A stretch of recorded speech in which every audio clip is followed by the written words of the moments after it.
Hey guys, I'm going to go over exercise 10.1. I'm just going to go over the problems that we did for that day. Now, again, if you need to go over the full video, you definitely can, but if you just need 1-2 problems, then you can skip to those selected problems that you just have questions on. Okay? For number 1, I'm just going to do one problem. Just one of these three. I'll just do the first one. It tells you to find cos, sine, and tan. I need to find all three sides first. So I need to make sure I have this missing side. Now once I do Pythagorean theorem, I have my leg, so 3 squared. My other leg, 4 squared. And then it's always equal to your hypotenuse squared. I don't know that side, so c squared. 3 squared plus 4 squared ends up being 25. 25 is equal to c squared. That means c is equal to 5. So I've found my missing side. At this point, I know what my missing side is. It's best to go ahead and label your sides now, right? I need to make sure what each side is. Across from your reference angle is going to be your opposite side. Across from your right angle is going to be your hypotenuse. And of course, this is your adjacent side. So when it comes to sine, which is opposite over hypotenuse, well, that would be 4 over 5. Okay, cosine, that's adjacent over hypotenuse, that would be 3 over 5, and then finally tan theta, that's over a, that means 4 over 3. Okay, I'm not going to do b or c because they're basically the same problem. You make sure you do Pythagorean theorem first, and then label your sides, and upon that you find cos, sine, and tan. I'm also going to do one of these. Let's go ahead and do A. It's the same process for B, C, and D. Okay. Now, for each of these selections or each of these problems, you need to make sure you label your right triangle, and this will help you, right? This is telling you cos, which is A over H. So I need to go ahead and say A over H on my model. Hypotenuse is 17. Adjacent ends up being 8. I need to find this remaining opposite side. Okay. Once I do Pythagorean theorem, you will end up getting 15. I'm just going to go ahead and set this up.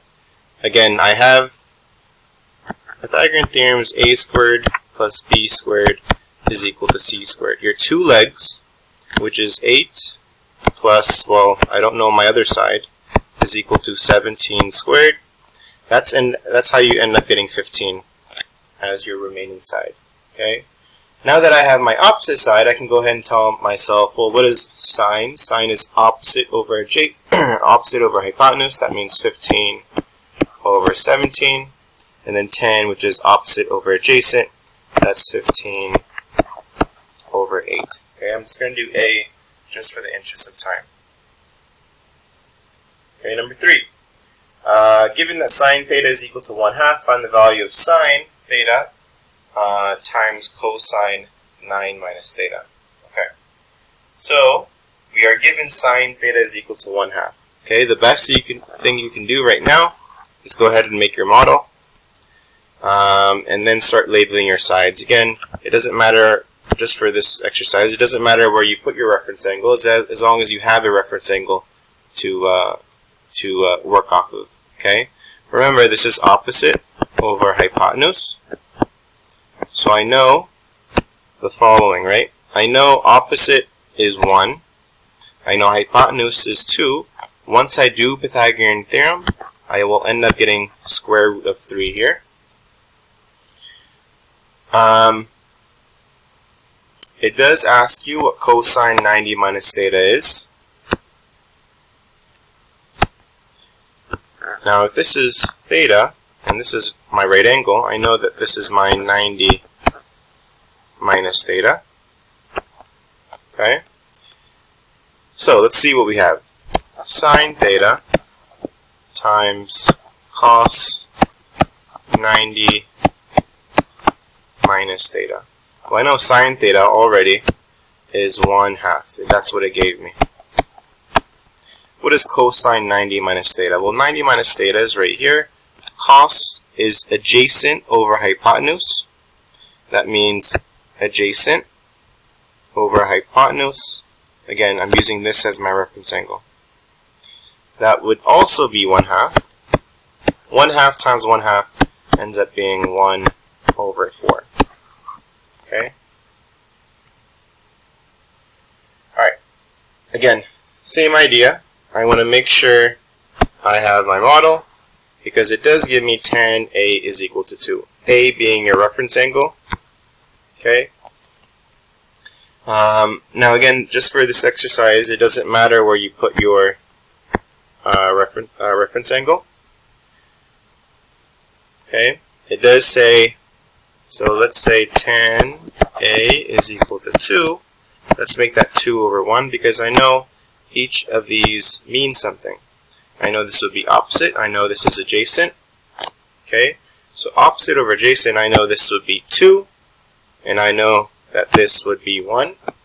Okay? Upon doing this, I need to go ahead and find what my hypotenuse is. That would end up being square root of 5 once I do Pythagorean theorem. Okay? Now, it does ask me what 2 tan A plus tan 90 minus A is. I'm going to rewrite that. 2 tan A plus tan 90 minus A. Okay. Well, I already know that tan A is equal to 2. So tan A, I'm going to replace with 2. Well, 2 times 2 is going to end up being 4. Plus tan 90 minus A. Don't know that yet. Okay, that's what we have to find out. So here's what we got. I know this is going to be my 90 minus A. Again, the reason I know that is because this is A. This is my right angle. Every triangle has to add up to 180 degrees. Tan 90 minus A. Well, again, opposite. Well, that's 1 over adjacent. That's 2. So I know this is equivalent to 1/2. Well, I already know that this is equal to 4. So you end up getting an answer of 4.5. Okay? Alright, number 5. So, it tells us to, without using a calculator, evaluate the two following expressions, A and B. You, of course, know about this already, right? These are your two special right triangles, but this is a bit new, right? This is your unit circle. Now remember, you can easily use this. We should know how to use this to solve what this is. You would just make two right triangles very similar to this to find out what their ratios are. However, let's go ahead and use our unit circle in this case, just so we can kind of get some practice. So again, your unit circle, if you know your unit circle, you can tell me any ratio, whether it's sine, cosine, and even tan, depending on the angle. Okay? So it tells us what is sine 45 first. Well, we're going to look up where is sine 45. Again, there's my 45. This is cosine. This is sine. Okay. So I know sine is equivalent to square root of 2 over 2. Okay. Alright. So what about cosine 30? Cosine 30, well, I'm going to look for 30 now. Cos is right here. That is square root of 3 over 2 plus what? Sine 60. Sine 60 is right here. Again, sine 60 would have that ratio. Square root of 3 over 2. So that's a really simple way to just use your unit circle. Okay. I'm going to block these off so I have a bit more room. Now, we just need to go ahead and simplify. So, what we have here is, let's go ahead and do the bottom first. Square root of 2 over 2. This is going to end up being square root of 3 plus square root of 3 over 2 plus square root of 3 over 2 is simply 2 square root of 3 over 2. You're simply just adding those fractions up. Okay. I have a fraction over a fraction. I've done this a couple times this year. You want to keep your first fraction. You're not doing anything to that.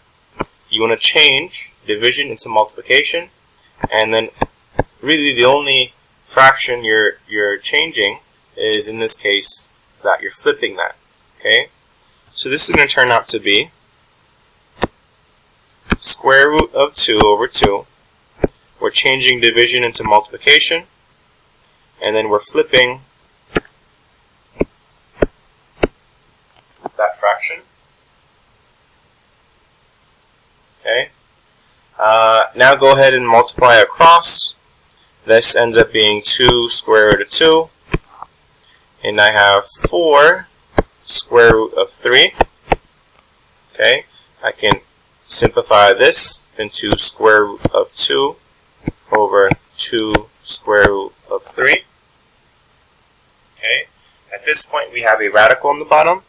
So just multiply, simply multiply by square root of 3 here and square root of 3 here. Okay, so we end up with square root of 6 over 6. Okay, so that would be your final answer there for 5A.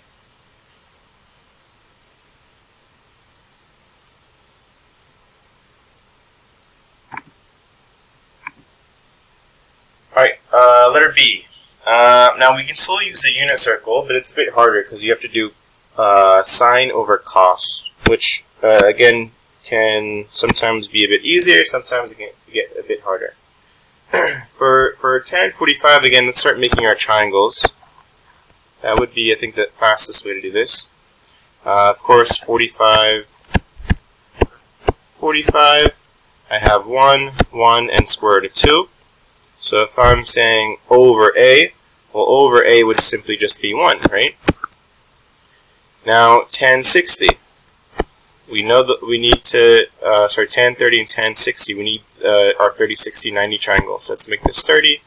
Let's make this 60. Across from 30 is 1. Across from 60 is square root of 3. Okay, let's find out what tan 30 is. Again, that's opposite over adjacent. Opposite is 1. Adjacent is ends up being square root of 3. 1 over square root of 3. And then tan 60. Again, I'm using this as my reference angle. Opposite over adjacent. That just ends up being square root of 3. We can say over 1. Alright, so square root of 3, those will cancel out. Okay, so I have 1 here plus everything cancels out on that side. So we end up with 2 for letter B. Alright, 7. State the quadrant of the angle and find the angle of the basic angle alpha. Okay. These are not too difficult. I might just do A and B and make this a bit short. Well, I might just do C and D as well. So, 250. Well, I'm going anti-clockwise. This is positive 250, so I'm going around the circle. Remember, this is 270, so it's going to stop a bit short. So here is my theta, right? But over here is my alpha, right? That's my basic angle. Well, my basic angle is, again, I just have to find out how far is this distance, okay, across or away from your x-axis. Well, quite simply, that's 70 away, so 70 is your basic angle here. Okay, let's do letter B. I have 390. Okay, I'm going to go past my or basically more than one revolution. So one revolution is 360. I'm going to go 30 more.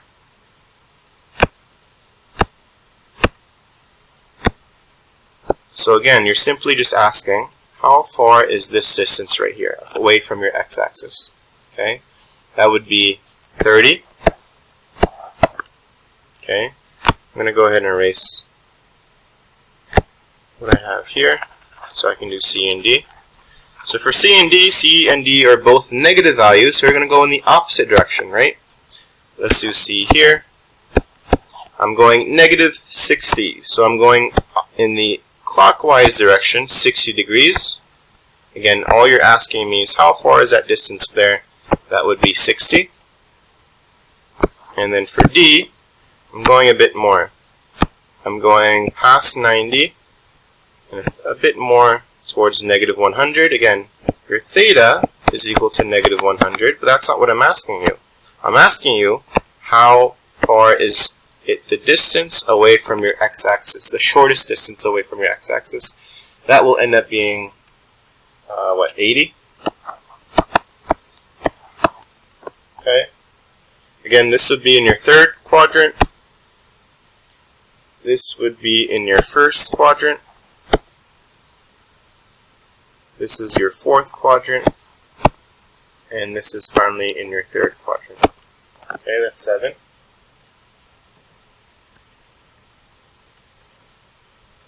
Alright, for each of the following diagrams, find the angle of theta. Okay, so it tells you the base angle. The base angle in this case is just 50. What you're doing is telling me the theta, or the actual angle, that gets you there. Again, just remind yourself, if this is 180, and I have a base angle of 50 here, your theta would end up being 130. Okay. You have a base angle here of 60. You're telling me what the angle is. Okay. That would end up being 300. Okay, so those are both your answers for number 8.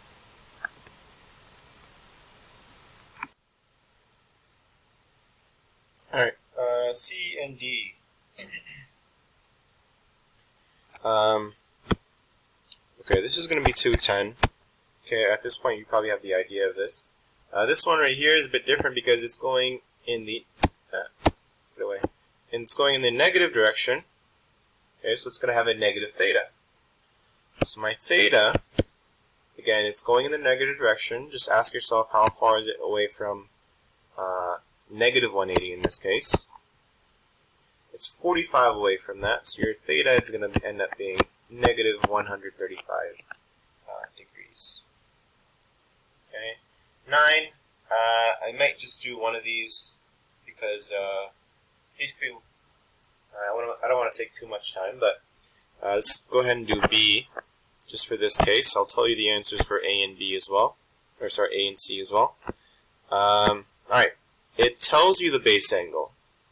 Okay, it tells you the base angle from 0 to 360. So I know I'm going to have 4 angles to work with. One here, one here, one here, and one there. Okay, it has the base angle of 70. Well, again, this is 70 away. This is also 70 away from your x-axis. This is also 70 away. This is also 70 away. Okay, what it's asking you is the theta of those base angles. So again, this one should be pretty easy. That's just 70, right? So 70 there. This one, again, it's 70 away from 180. So what is that angle? Well, that angle is 110. Add on 70 to 180 here. That's going to be 250. And again, we know that this is 360. We'll take away 70 away. Again, this is 70 away from 360. That will end up being 290. Okay, so those are your answers for B. The first one should be 20, 160, 200, and 340. And then the third one, C, should be 35, 145, 215, and 325. Alright, number 10. Number 10, it asks you find the angles between 180 between 180 and negative 180 and 180 with a base angle of 10.